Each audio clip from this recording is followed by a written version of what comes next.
Hello, I'm Representative Connie Bernardi, and I welcome you to the Higher Education Finance and Policy Committee in the Minnesota House of Representatives. Pursuant to House Rule 10.01, I call this remote meeting of the House Higher Education Finance and Policy Committee to order. The committee legislative assistant will take the roll.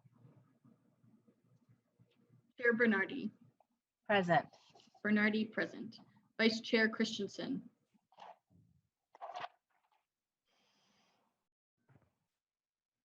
Vice Chair Christensen. Representative O'Neill. Present. O'Neill present. Representative Albright. Present. Albright present. Representative Daniels is excused. Representative Erickson. Present. Erickson present. Representative Hansen. Present. Hansen present. Representative Heinzman. Present. Heinzman present. Representative Howard. Representative Howard. Representative Keeler. Present. Keeler present. Representative Cleaborn. Cleaborn present. Cleaborn present. Representative Kosnick. Kosnick present. Kosnick present. Representative Krisha. Representative Krisha. Representative Mason.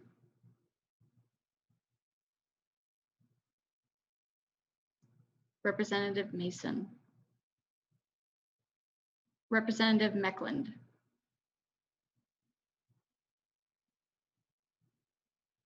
Representative Meckland. Representative Noor. Present. Noor present. Representative Sandell. Present. Sandell present. Representative Sandsted. Sandsted present.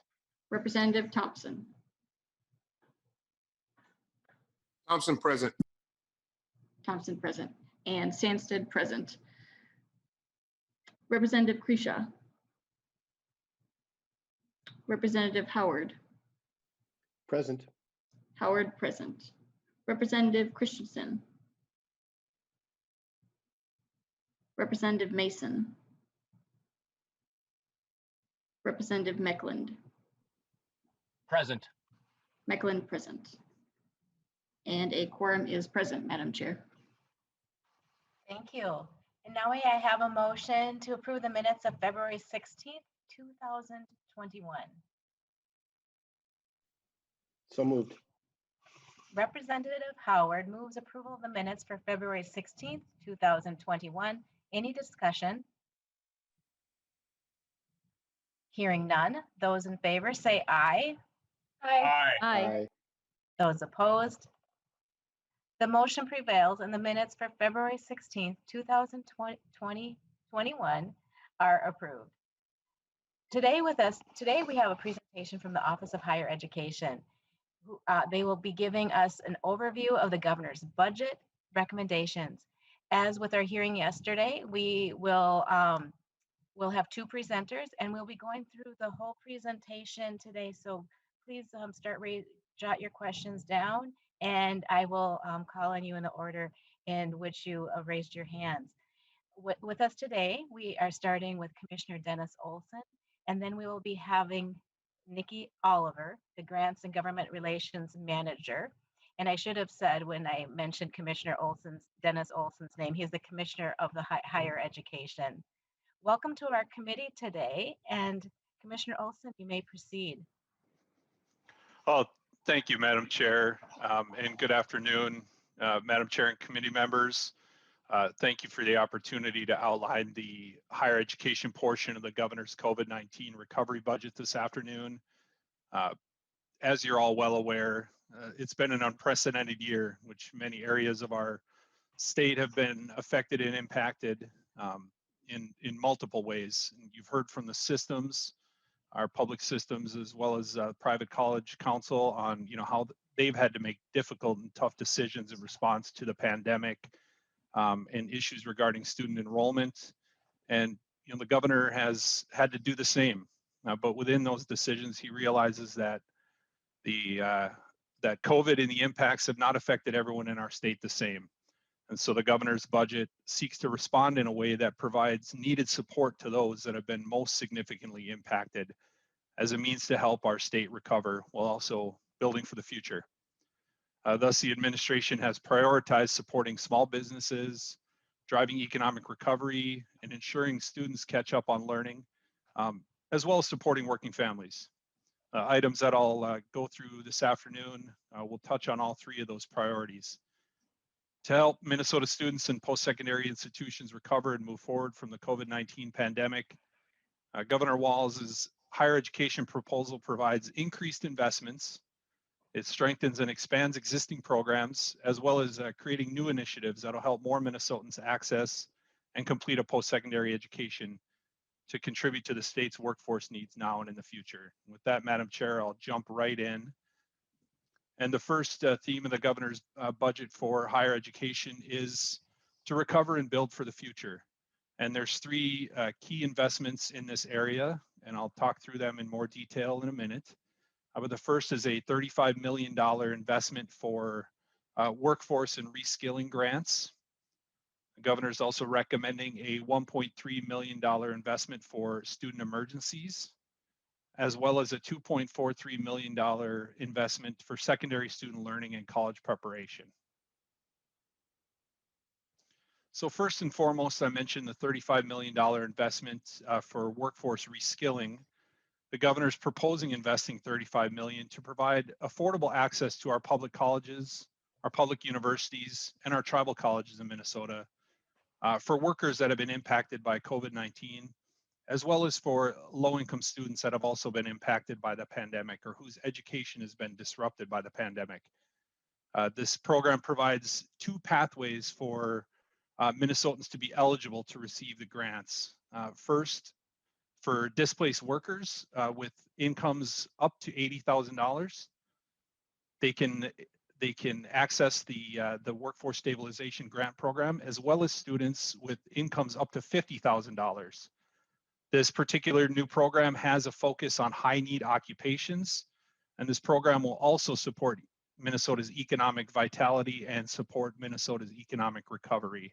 This is a last dollar grant program, so essentially taking into account all federal, state resources. The grant program will cover tuition and fees at public colleges, universities, and tribal colleges up to those income thresholds. And estimates based on the $35 million investment supports upwards of and over 20,000 Minnesotans.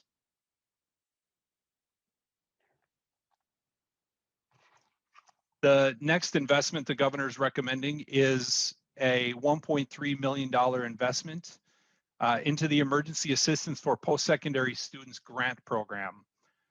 We note in the first bullet that COVID-19 has really exacerbated all of the temporary financial hardships that our students have endured, not only through pre-COVID times, but especially during impacts of COVID. And we know our Minnesota college students continue to face issues around housing insecurity and food insecurity that ultimately impact their ability to stay in school and persist and ultimately complete. So the governor's investing additional funds that'll help more Minnesota students weather these hardships so they can continue their education.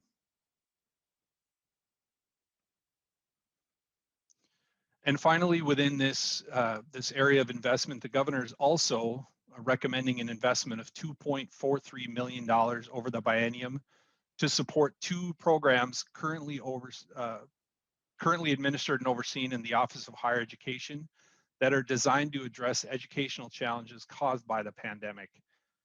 Both programs, first the Summer Academic Enrichment Program, as well as the Intervention for College Attendance Program, target low-income students and help them catch up from an even more challenging school year. This additional funding proposed by the governor will increase the number of students served, as well as expand program options for students looking to access these programs.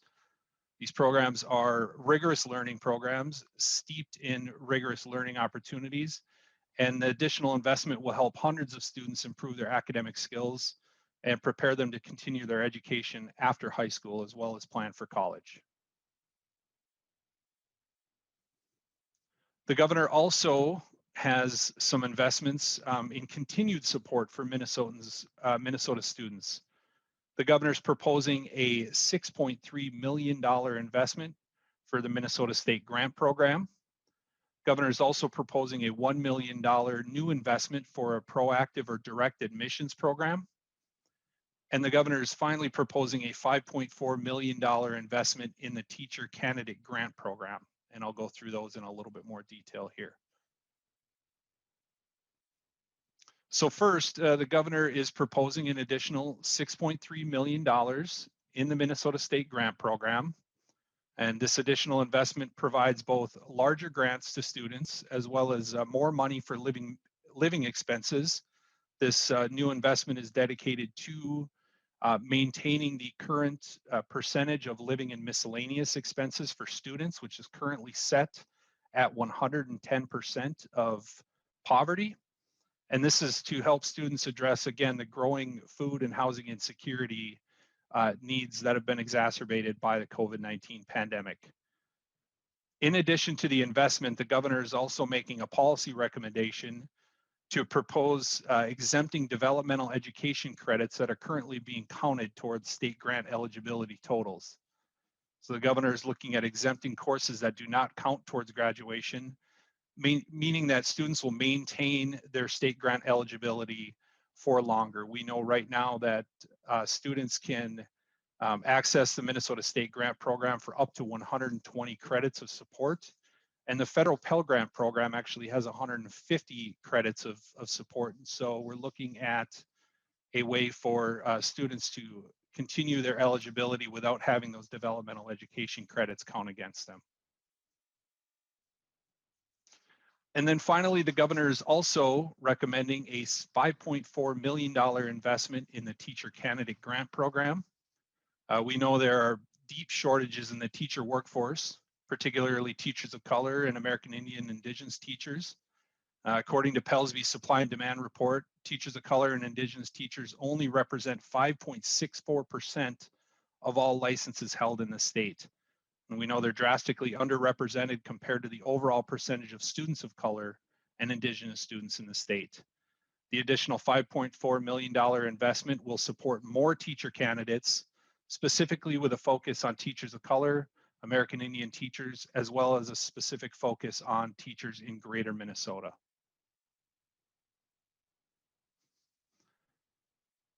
And then the governor is also recommending $1 million over the biennium to support a new initiative which supports college going through a proactive admissions process for Minnesota public high school students entering their senior year of high school. This will be a new partnership between K-12 and higher education, and it greatly has the potential to reduce equity gaps, as well as provide important college going information and signals to high school students that they have the ability and have met the threshold to be admitted into our public colleges in Minnesota. This program has the opportunity to alleviate potential access gaps for both rural and urban populations, as well as really alleviate the need for extensive college going knowledge to navigate the college application process. As an example of this, and we can talk through it later if there are questions, the state of Idaho implemented a direct admissions program in, I believe, 2016, and they've seen an 88% increase in college applications, as well as an overall increase of college enrollment of 6.7% in immediate enrollment, and a 3.1% increase in overall college enrollment, as well as less students leaving the state. And so we estimate with this investment and initial partnership, similar percentages like this for Minnesota would equate to around 4,000 more Minnesota high school graduates enrolling in college in the fall after high school. This is a pilot. It is a proposal that is loaded in the first year of the biennium to set up the partnership, but the ongoing appropriation is actually quite small. I believe $75,000 of ongoing for the partnership. So this $1 million really sets up the pilot program and with a small investment for ongoing. And then, Madam Chair, there also is some additional policy provisions in the governor's budget recommendations, and I'll go through those now briefly. The first one is that the governor is recommending some simplification and changes to the Minnesota Post-Secondary Child Care Grant Program.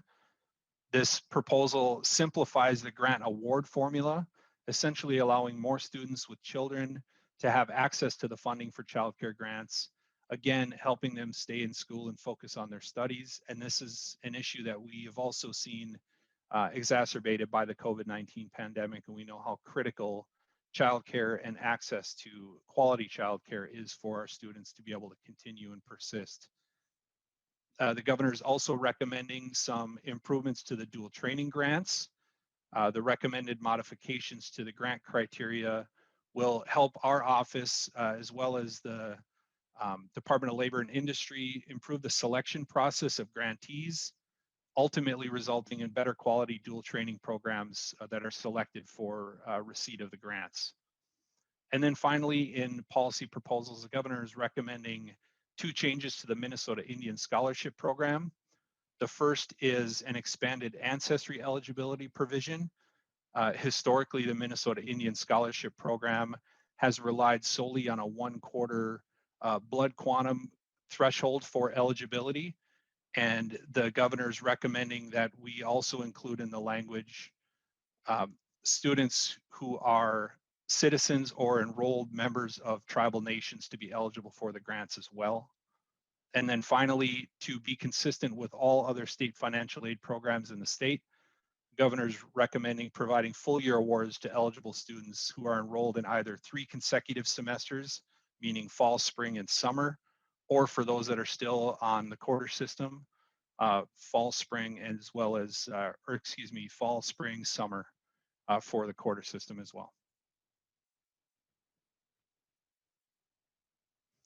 And then, Madam Chair, the governor is also recommending some realignment of current programs that the office oversees and administers. And so the first that the governor is looking or proposing to leverage and change is to increase additional support to organizations, teachers, and students. And the first way is to expand the concurrent enrollment grant program to allow the existing funds to also be utilized for teacher professional development and student recruitment initiatives. So essentially opening up the eligibility of the program a little bit. And then the second realignment piece is to convert a current $2 million direct appropriation, which goes to one organization, into a competitive grant program that'll provide funding to multiple nonprofit organizations and school districts and advocacy organizations, specifically those that support students living with autism for preparation for life after high school. And then, Madam Chair, I also want to outline the governor's recommendations for our public systems. The governor is recommending $46.5 million in operations and maintenance support for the University of Minnesota, as well as a total of $63.5 million for the Minnesota state system. And I'll go through those in a little bit more detail here. So the first for the University of Minnesota, the governor is recommending, like I said, $46.5 million to the university's O&M general fund appropriation, again, to allow the university to retain their world-class faculty and employees, to manage that quality facility and classroom environment, to ensure regulatory compliance, as well as to strategically invest in targeted program enhancements that have been outlined by President Gable and university leaders. The governor, like I had mentioned, is also recommending a total of $63.5 million for the Minnesota State College and University system. Of that investment, $61 million is recommended over the biennium for campus responsiveness and stabilization, the operations and maintenance piece of MnState's overall request. This proposal really provides campuses with the operating funds needed to continue to offer high quality, affordable education programs throughout the state. And then in addition to that $61 million investment, Governor's recommending 2.5 million over the biennium for the equity and affordability provisions of Minnesota State's budget proposal. This is an opportunity to support their online mental health resources for students, as well as an information hub to connect students to other state and local resources that provide critical needs for students, such as housing and, again, food insecurity. And then, Madam Chair and members, finally, the governor is also recommending a couple of difficult budget reductions as well for the Office of Higher Education and the programs that we oversee and administer. And I'll go through those briefly. First of all, the total budget reduction recommendation from the governor is $12.2 million for the biennium. And the reductions will come first from the dual training grant transfer. It is an appropriation transfer from the Office of Higher Education to the Department of Labor and Industry, and that is $400,000 over the biennium. The governor is also recommending a reduction in the interstate tuition reciprocity appropriation of $5.036 million over the biennium. The governor is also recommending a reduction in the large animal veterinarian loan forgiveness program of $750,000 over the biennium. And then finally, Madam Chair and members, the governor is also recommending a reduction of the spinal cord and traumatic brain injury grant program with a total of $6 million. And with that, Madam Chair and members, I know there would be plenty of questions, and so at this time, I just thank you for your opportunity for the opportunity to address the committee today, and look forward to the conversation. Thank you. Thank you very much for your presentation. We do have members that have questions.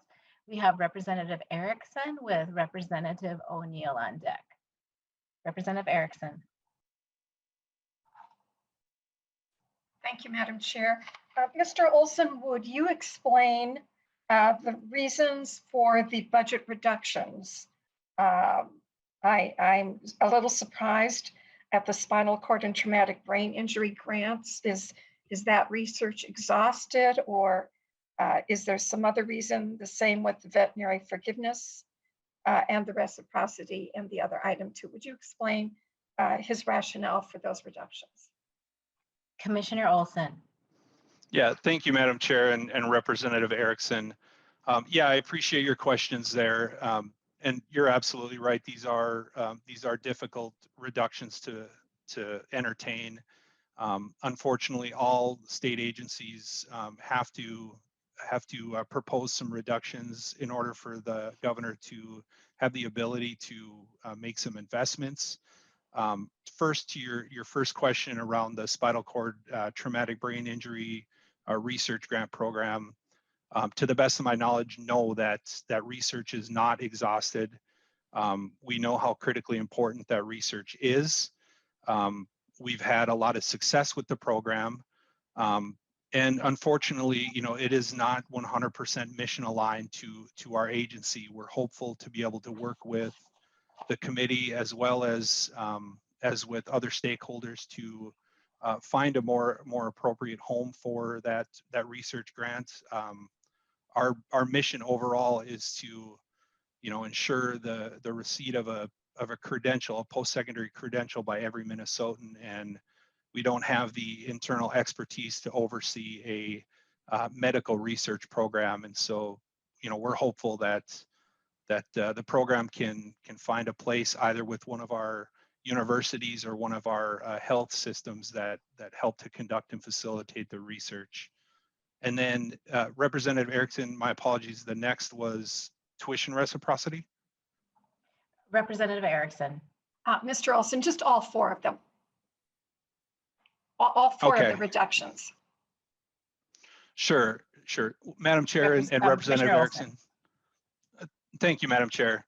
Representative Erickson. Yeah, so same thing with the large animal veterinary program. We know, again, a critical need.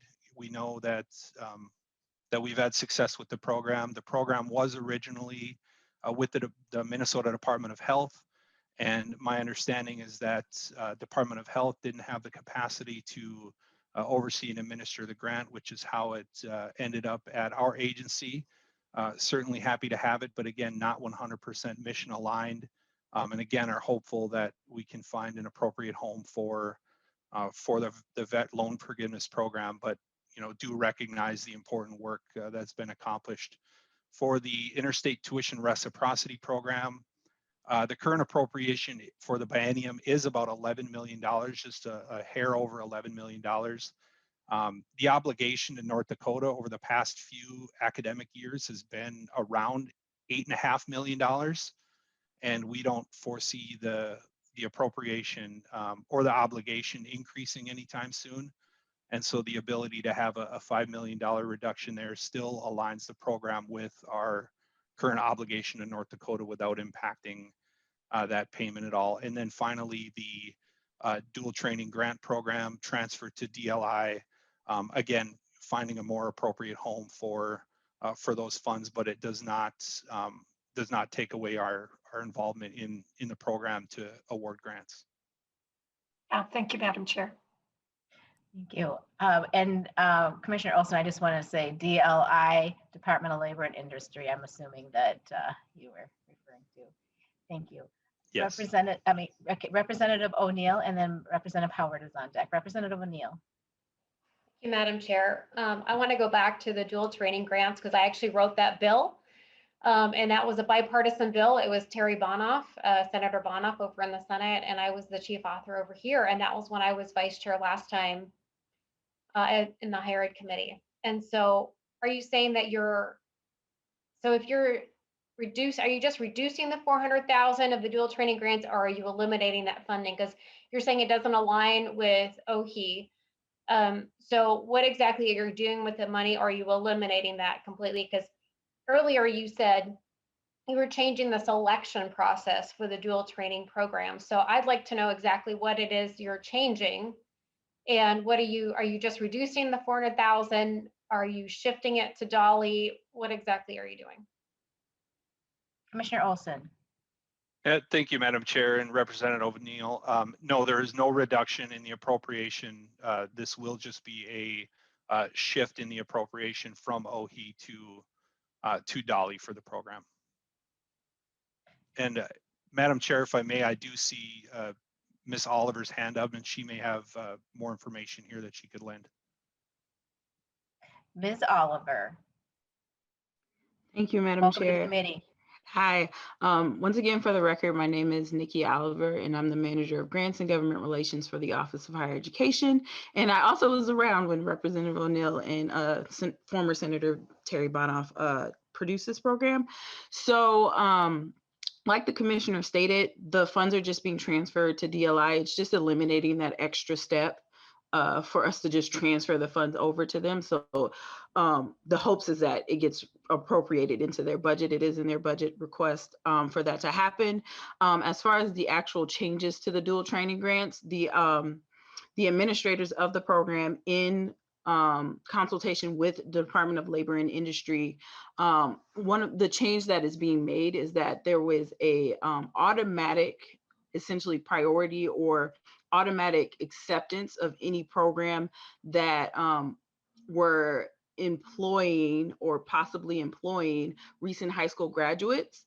So we're taking that away as an automatic, you get the grant, because we've seen there's been some programs that would technically be considered lower quality receiving the grants over more high quality, programs that are more sought after. So we're not taking away that piece exactly. We're just taking away from allowing those organizations to immediately receive the grant. We're just adding that recent high school graduate piece to the priorities or the scoring of it. So it's still there. It's just not going to make those applicants, aka employers, automatically be able to receive the grant, so we can make sure that we're getting the highest quality organizations participating and receiving the grant. Sorry, Madam Chair, there was one more thing I wanted to note, and it was regarding some of the reductions.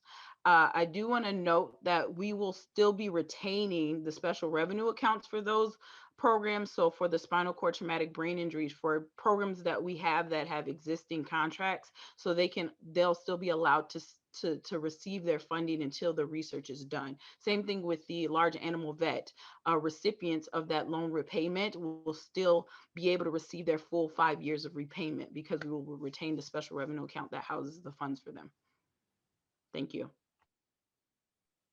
Representative O'Neill, do you have a follow-up? Thank you. I actually have several questions. Thank you. That was just the first.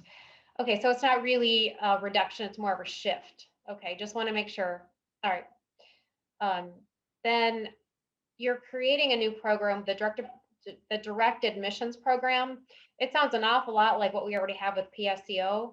So it kind of seems like we're making a parallel programming for kids that are already seniors in high school or about to be a senior. So can you explain, why are we creating something that already exists? Why are we doing the strict admissions as opposed to just doing PSCO? Commissioner Olson. Yeah, thank you, Madam Chair and Representative O'Neill. This is not a concurrent enrollment option or a dual credit option.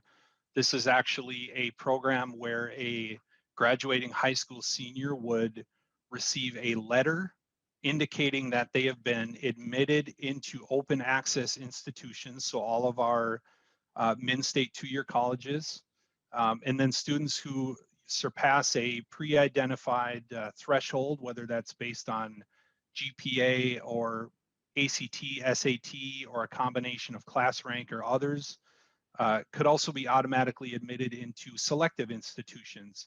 And so, we know that immediately this will work most seamlessly with our open access institutions, our two-year Min-State colleges, as well as a majority of the state universities. But we do know that some specific programs and colleges within the state universities may have a little bit higher admit threshold.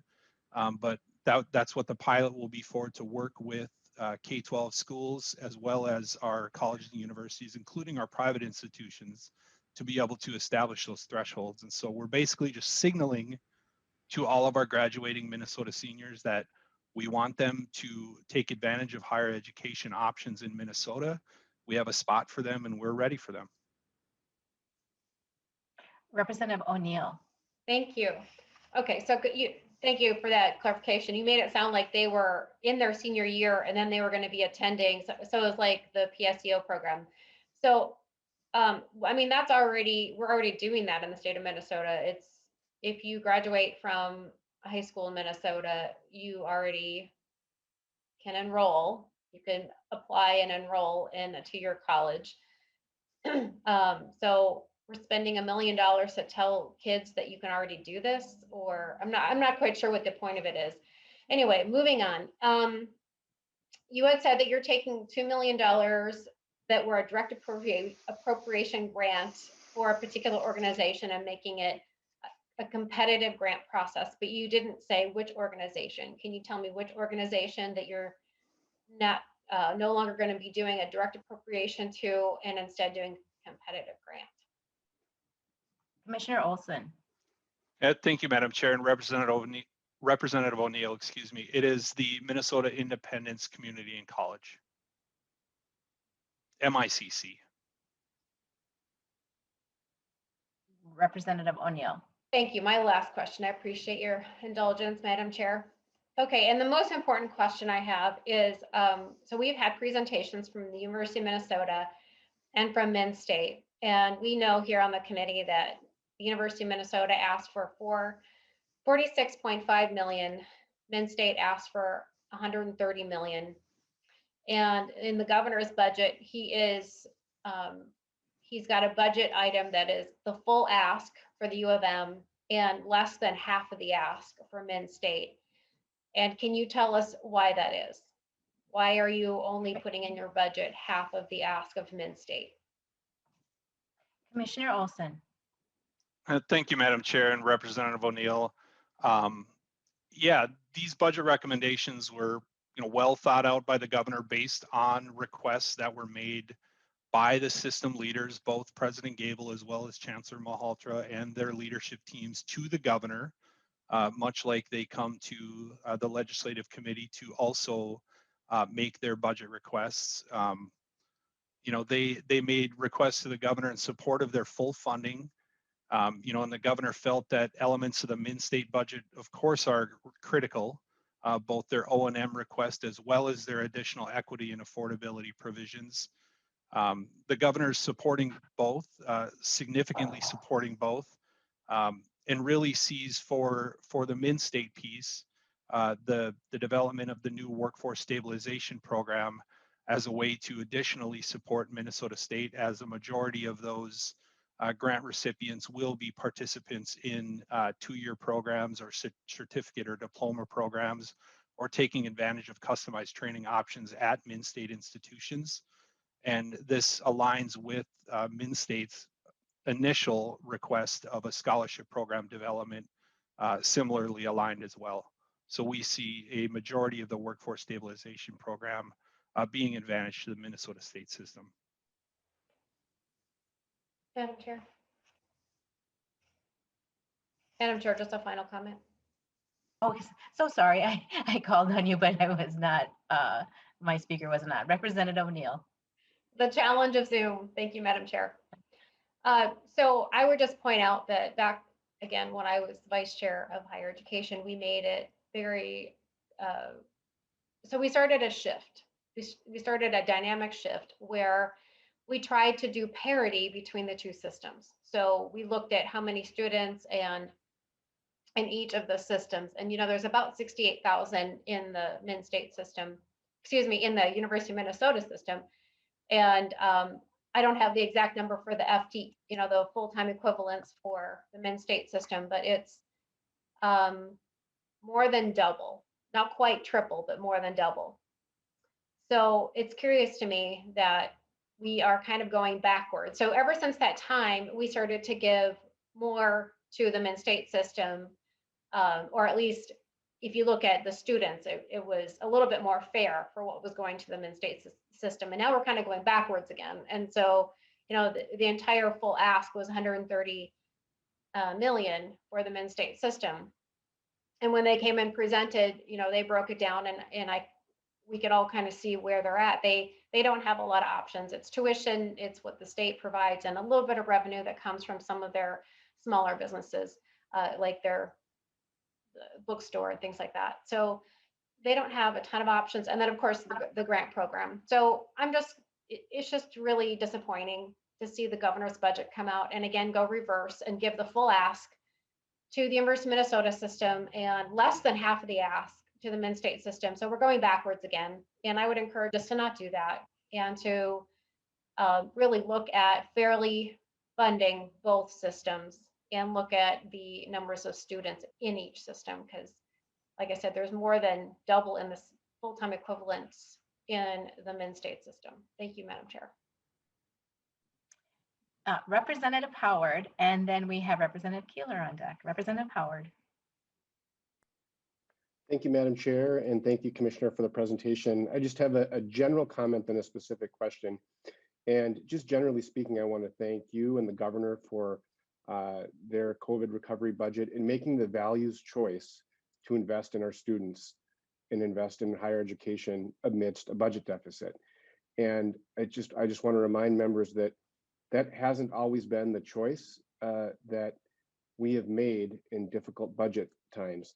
In the 2000s, we had difficult budgets and higher education sustained some of the largest cuts. And during that decade, tuition doubled at our public colleges and institutions. And during the Great Recession, we also saw challenging cuts that ended up hurting our students. Broadly speaking, the governor's budget is making the values choice to invest in our students, in our institutions.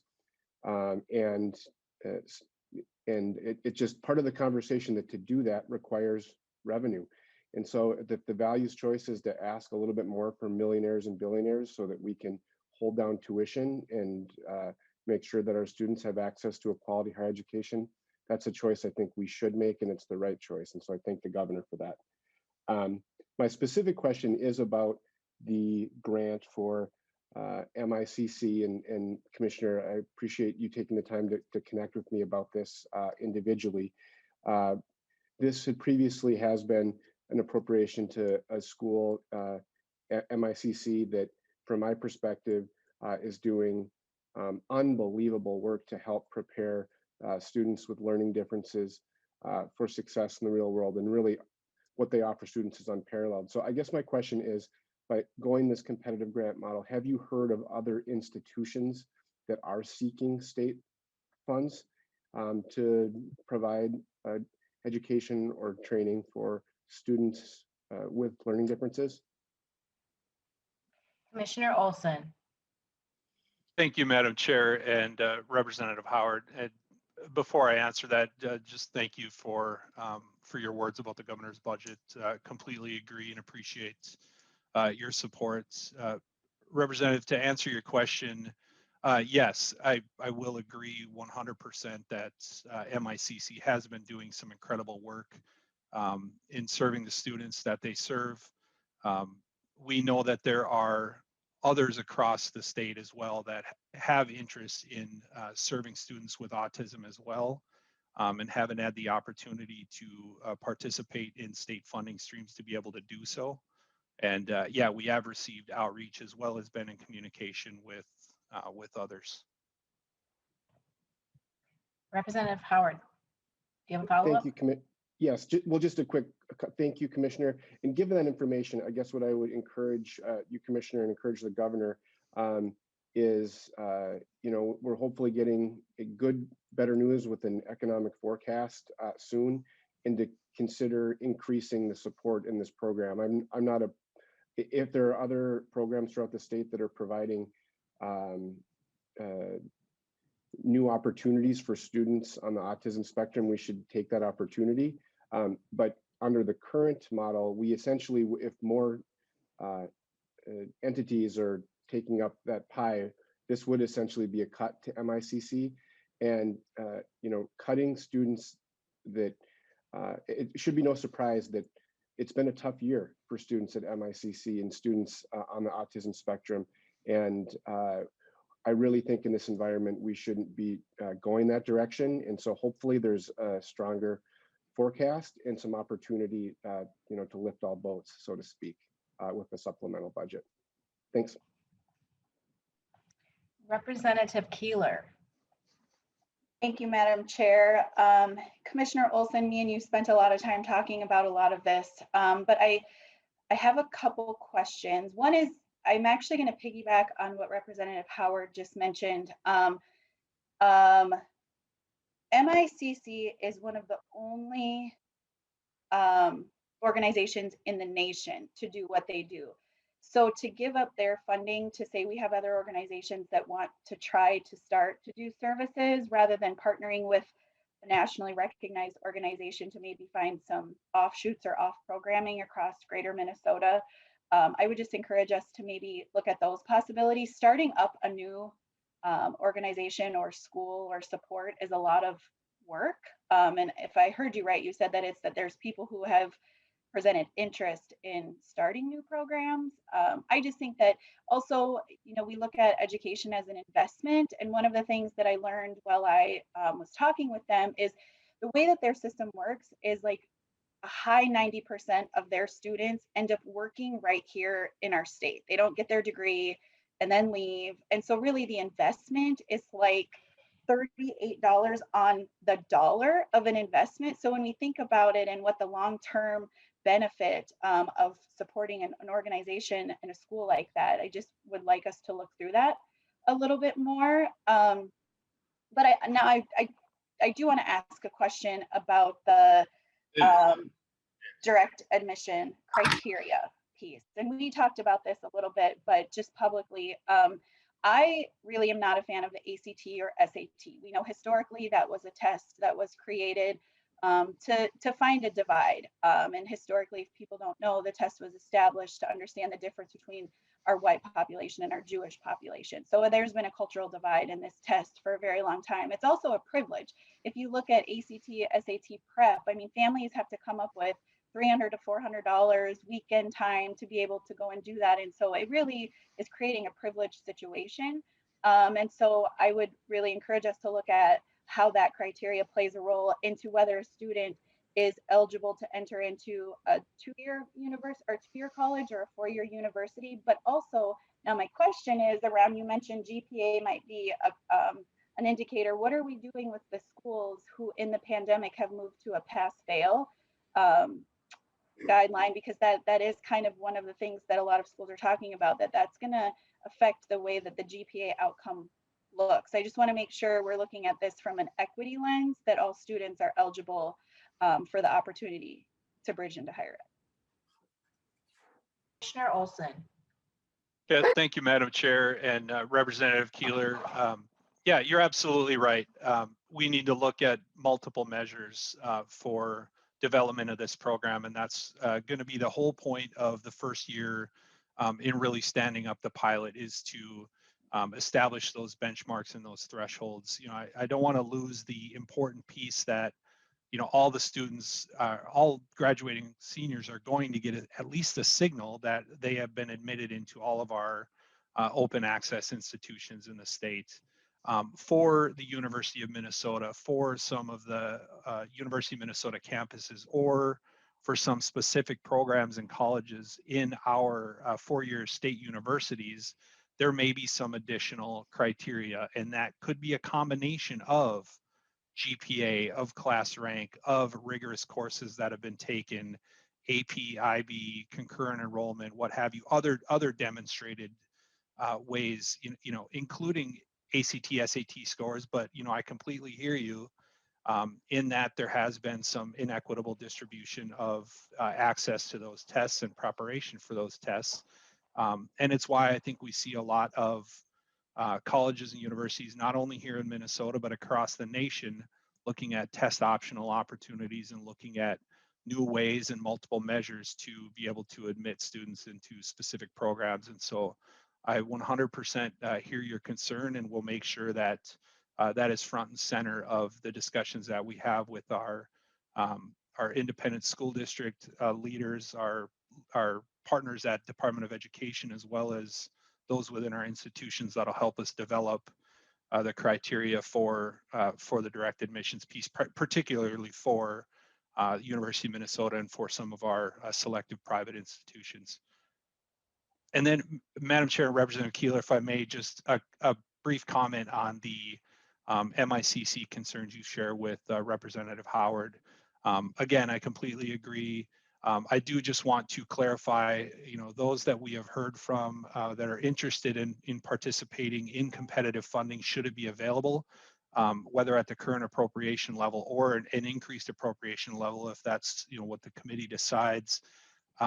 These aren't necessarily folks that are interested in startups or new programs. These are long-standing institutions in Minnesota, like ARC Minnesota, like some of the programs affiliated with the Pacer Center, programs affiliated with, you know, Autism Society of Minnesota, other E12 institutions. And so, you know, I guess I was mistaken by saying they were potentially new programs. I was referring to new interest necessarily, not new startup programs. So just wanted to clarify that. And I do see as well Ms. Oliver's hand up again. I know she has been in close conversation with some of these programs. May want to offer more, Madam Chair, if you would entertain that. Ms. Oliver. Thank you, Madam Chair and Representative Keeler. I do want to add to the comments about direct admissions Minnesota. This is not into Representative O'Neill's point about we have something through PSEO. Not all students access PSEO, and there are barriers to PSEO as well. But this initiative is more to close information gaps and to target those most underrepresented students. And essentially give them a nudge to say, hey, you can go, you meet the standards. And to add to what the commissioner also said, the bulk of this funding would be in the first year in us planning with in collaboration with stakeholders, K-12 school districts and higher education, and they would have to agree to a set benchmark for eligibility. So the whole purpose and intent behind this program is equity. So I just wanted to make that comment. And Madam Chair and Representative Keeler, to your comment about MICC, and I'm glad the Commissioner clarified. But some of the needs of these other organizations that do serve individuals going to college are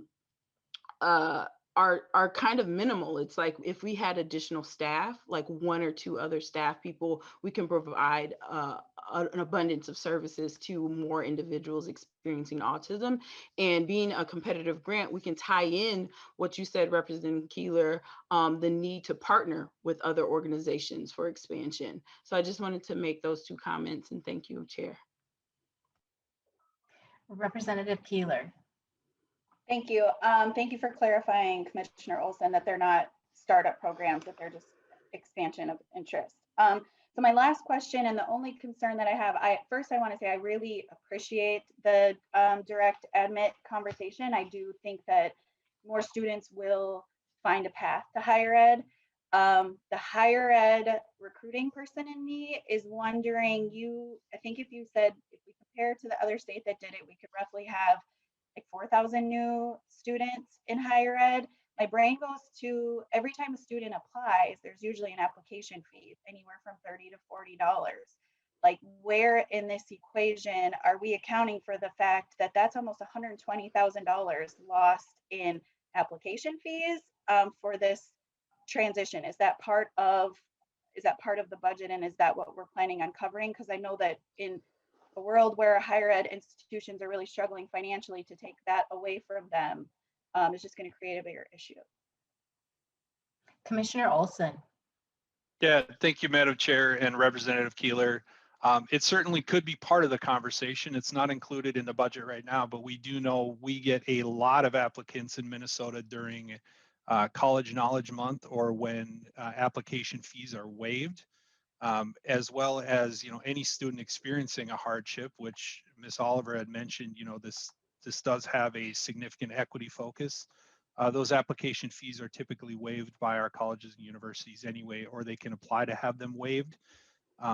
This is an opportunity, I think, to couple a lot of additional new programs together too, things that we've been in discussions about for a long time, like a uniform financial aid letter, and other signals to students that they don't have to have extensive college going knowledge to be able to navigate at least the application and admission process.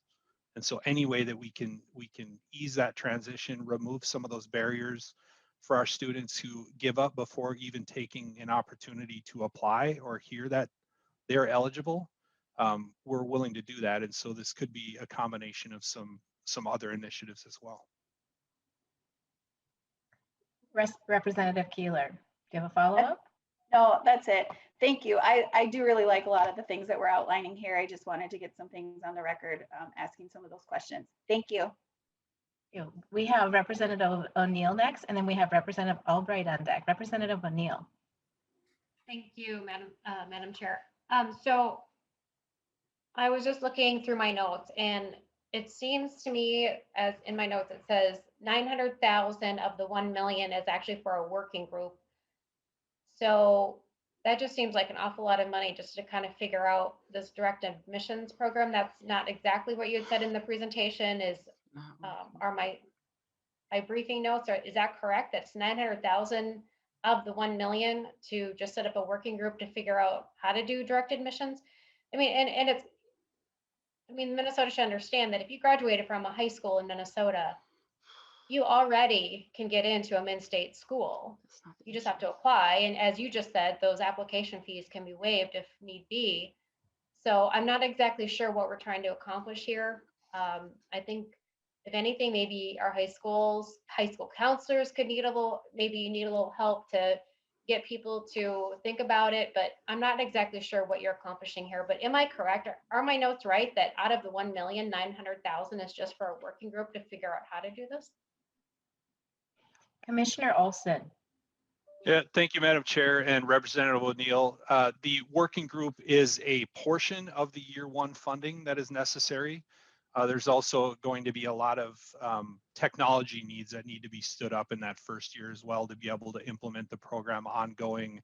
We know that there's going to be a lot of data sharing agreements that need to be developed, as well as potentially implementation of a new system, sending out hundreds of thousands of letters, or even electronic distribution and dissemination of that information needs to be developed. And so part of it is a working group and a pilot with 10 public school districts and our higher ed institutions all aligning. That's a part of it, but ongoing, it's a $75,000 appropriation.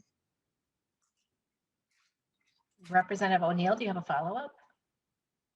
So is it 900,000 for the working group, or is it a mil? I mean, I guess I'm not clear. That's what my notes say it is. Okay, so it is 900,000 for a working group to figure out how to do this. And it seems like you're just talking about sending a letter or an email or a text or a phone call or something to graduating seniors to say, hey, you should think about going to a mid-state system school, and here's what you do. It just seems like something that they should already be doing in high school already. I don't really understand the point of this. So thank you anyway.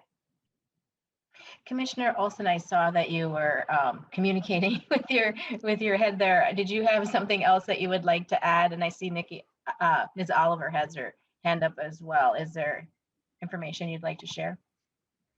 Yep, Madam Chair, and to Representative O'Neill's question, it is a $1 million appropriation request over the biennium, front loaded in that first year. It's actually $925,000 to develop, yes, as part of it, the working group, but a lot of IT infrastructure too.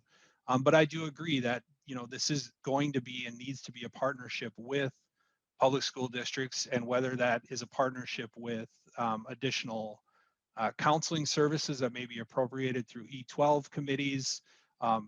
It certainly has to be, we do all we can during College Knowledge Month and events to get information out to students, but it's clear not every student gets the same opportunity and information. And yeah, they can be admitted, they do have the opportunity, but to be able to offer signals to all of our graduating seniors in Minnesota year after year is an important endeavor the governor feels we should be developing and standing up. Ms. Oliver, did you have something to add? I forget, am I unmuted? Yes. Okay, so I apologize if you heard me cuss, my computer froze, and I didn't know I was unmuted, so I apologize for that, Madam Chair. Yeah, I just wanted to kind of talk about a few points regarding why this is needed. Sorry, losing my bullet points here. Oh no, sorry. Okay, I apologize. But our current participation rates range from 38% for American Indian students to 70% for white students. So there's a significant gap in college participation. And there's a similar gap, I think about 23% seen between students eligible for free and reduced price meals. And while we do have open access schools in the state, not all students are getting the same information and aren't getting the same encouragement to go. And I know there's other pathways. We understand we don't want to just be college focused, but we know there's significant gaps in just college attendance overall as well for those most underrepresented. And it would be great if we were doing a better job with those students, but right now it's not happening. And this is a possible solution or strategy for that. So I just wanted to make kind of that point. And we can provide more detail when the budget bill is up about kind of how that 925 is being allocated. And like the commissioner already mentioned, it's not just for the working group. It's primarily IT and it's support to the school districts that are participating. So not our agency necessarily for establishing a working group, but the K-12 individuals and school districts that are going to be participating in this work, and the outreach that's going to happen, and the communication. And yes, I know it sounds simplistic when we say it's a document, a piece of paper going to students, but it's a lot more complicated just to do that, especially on the K-12 side. So I just wanted to kind of make note that this is a strategy among many to kind of support some equity initiatives, and not just by race and ethnicity, but also low income. So thank you for that.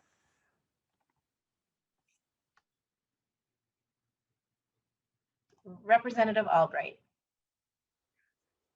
Thank you, Madam Chair.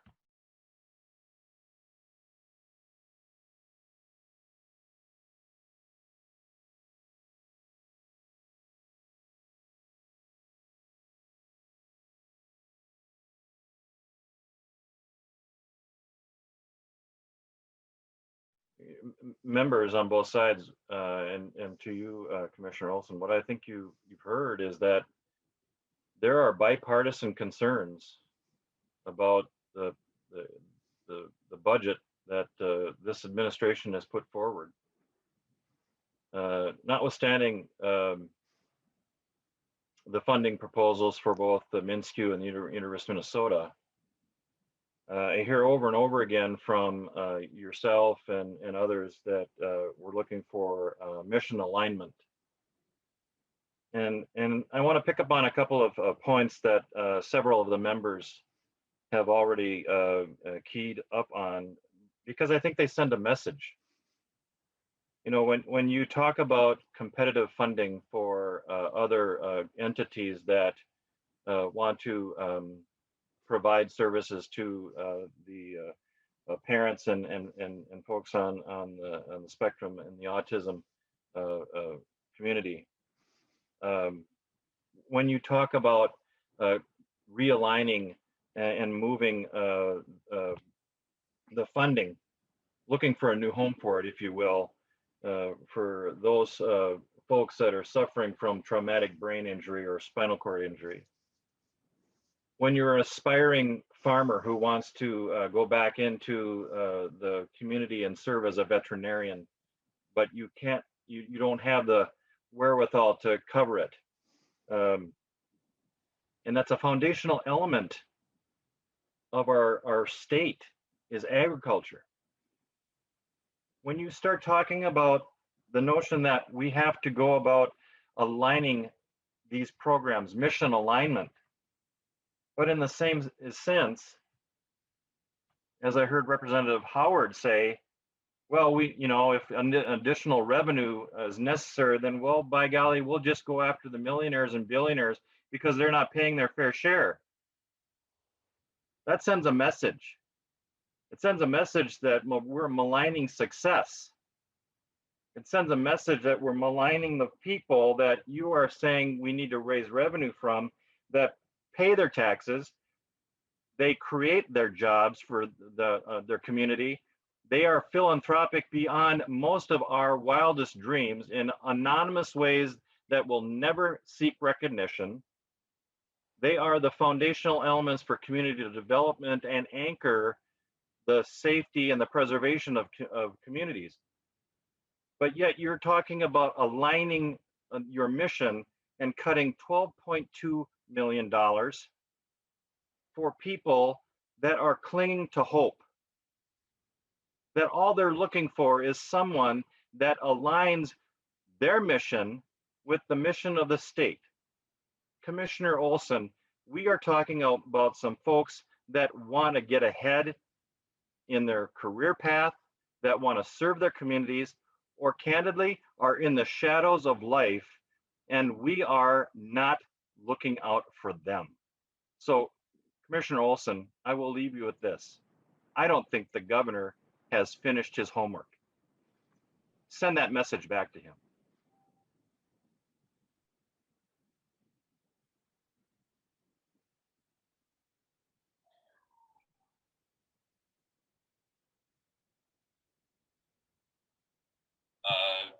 There we go. Thank you. Does anyone else have any questions?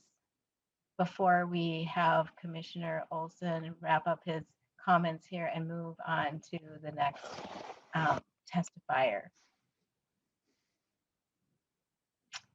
Okay, I do not see anyone raising their hands. Commissioner Olson, would you like to make some closing remarks? Yes, thank you, Madam Chair, and members of the committee once again for the opportunity to address you today and share the governor's budget recommendations. I do know there are some difficult pieces in this budget, some difficult decisions that were made. I look forward to working with the entire committee, all the members of the committee, to potentially improve and address some of those concerns that were shared today.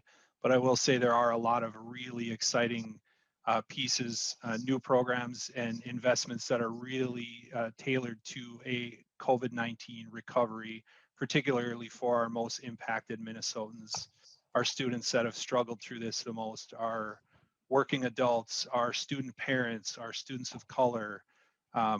We feel as though these programs and budget proposals are well aligned to addressing Minnesota's economic recovery. And so I look forward to continuing to working with the committee, particularly when language comes out with more information on the budget items and pieces we can work together on. So thank you, Madam Chair and members, once again. Thank you, Commissioner Olson and Ms. Oliver, for testifying today, and we appreciate your efforts and commitments to Minnesota and our students and helping them achieve their dreams and get through these challenging times. So we thank you and your staff for your effort.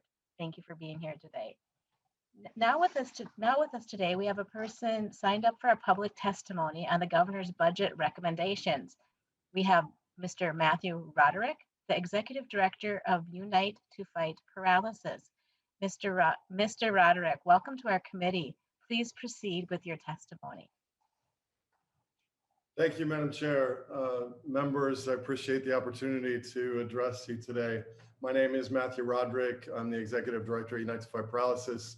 More importantly, I'm father to a son with a spinal cord injury 12 years ago, quadriplegic injury to be specific. Which is what leads me to talk to you and what has led me to the work that I do. I also will let you know, and I'm not going to reiterate, many of you have received correspondences from me, and I know I did send a packet as well. I'm not gonna be redundant, but I do wanna remind members that I'm one of the original architects of this SCI TBI research grant program after years of advocacy, both at the legislature and across the country around this issue of spinal cord injury in particular. And today I'm speaking on behalf of my community of about 11,000 people in the state of Minnesota with a spinal cord injury and many more with traumatic brain injury, but that's really not the community I'm here to speak on behalf of, though we are linked and support together. I don't want to speak on behalf of folks at TBI that I have less knowledge of. I want to address, and Commissioner Olson, thank you for your introduction and comments. I do want to address just a few key things in response to the governor's budget. One of them, first and foremost, is this question of mission alignment and 100% mission. Frankly, I personally, I'm a supporter of much of what I've heard, but I think from a conceptual framework, I'm not sure I see 100% mission alignment in anything that was just discussed. And I want to point out to the members of the committee that our program is a very targeted way that this mission is aligned.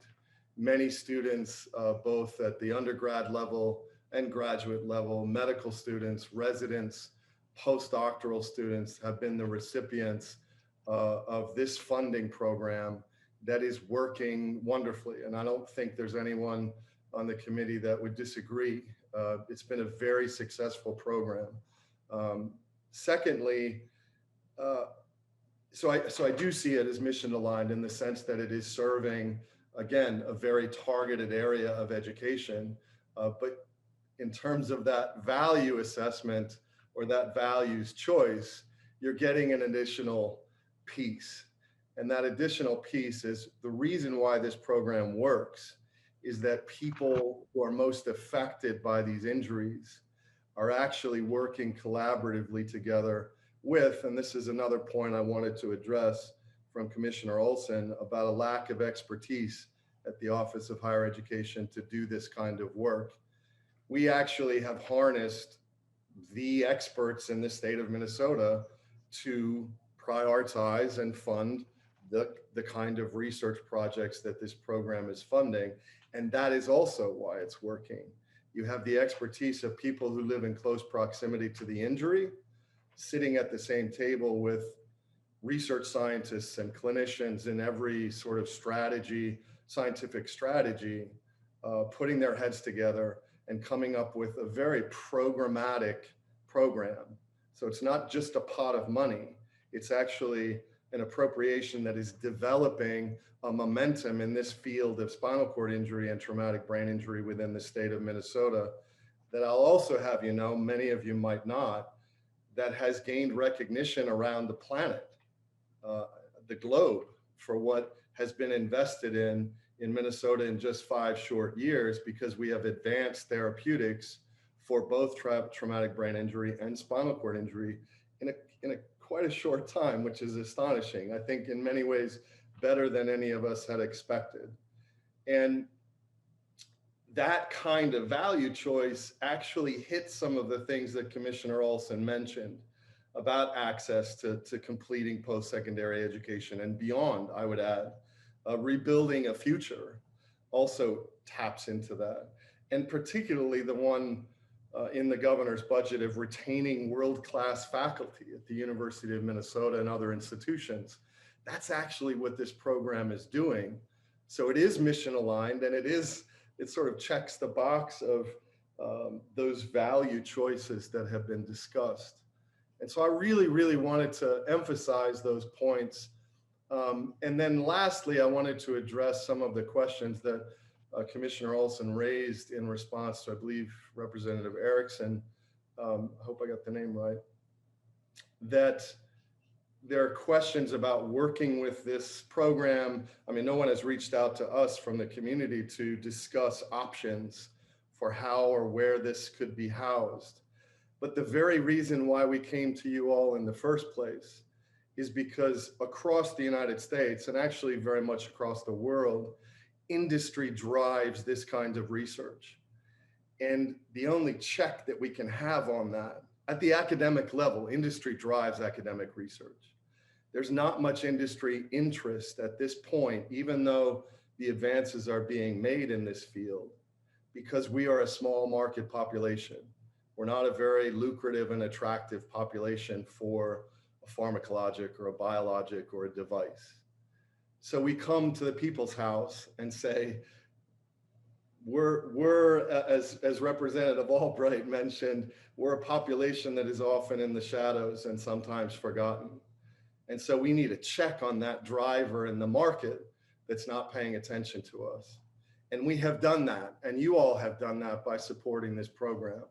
And so I would implore you to rethink, I implore the governor to rethink that decision for such a small slice of a very large budget, to look at how much mission alignment there is and what the impact and power of the value choice that's being applied to defunding this program or maintaining it at a time when it is actually picking up speed, momentum, and notice. And then one last thing, and I'm done.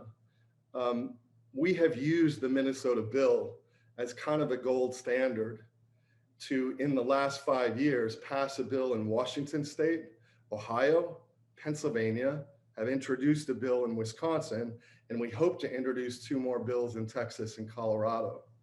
The reason why we've been successful, and particularly Ohio and Pennsylvania, is those bills are almost verbatim modeled after what we did here in Minnesota. And they are beginning to fund in a very programmatic way like we've done in Minnesota.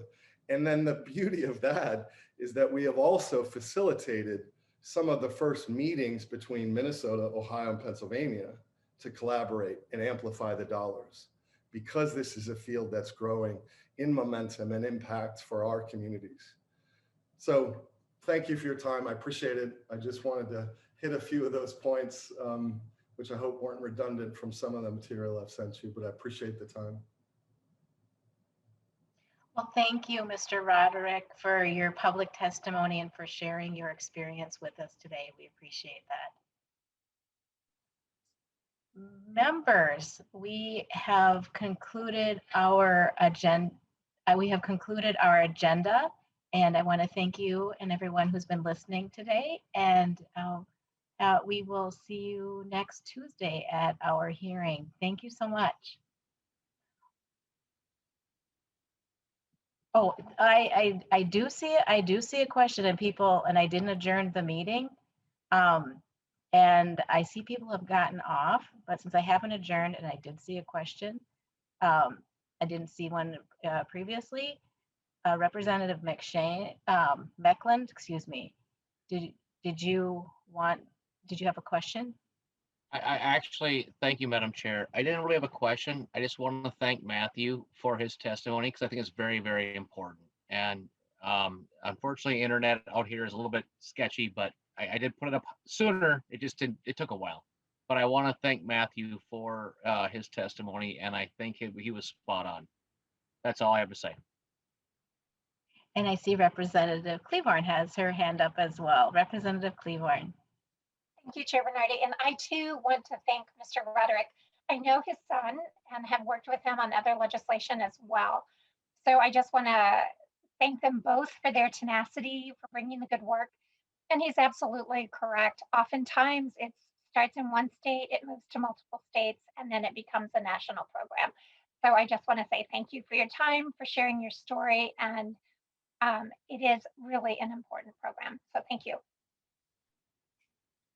Thank you. It looks like we have had a chance to get all members' questions answered, and I'm glad we were able to catch those before we ended here today.